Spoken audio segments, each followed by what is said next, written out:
এই জায়গাটা হচ্ছে রাধাকৃষ্ণপুর। তো এগুলো কপির ভুঁই, ফুলকপি। তো জমিগুলো পুরোটাই কেটে যাচ্ছে, কেটে যাওয়ার ফলে কৃষক ভাইয়েরা মাথায় হাত দেখতে পাচ্ছেন।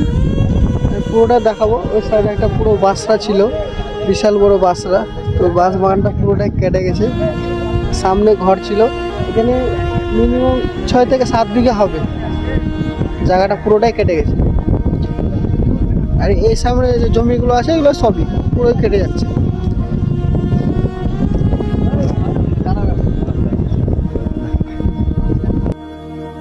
এই বাড়িগুলো ভেঙে গেছে পদ্মা ভবনে। তো সব চলে যাচ্ছে, এগুলো সব রঘুনাথগঞ্জে পড়ে, 2 নম্বর ব্লকে, রাধাকৃষ্ণপুর। দেখতে পাচ্ছেন ভেঙে নিচ্ছে। সম্ভবত এটা একটা দোকান ছিল, চলে গেছে। গ্রামবাসীরা আতঙ্কে আছে। এখানে যতগুলো বাড়ি আছে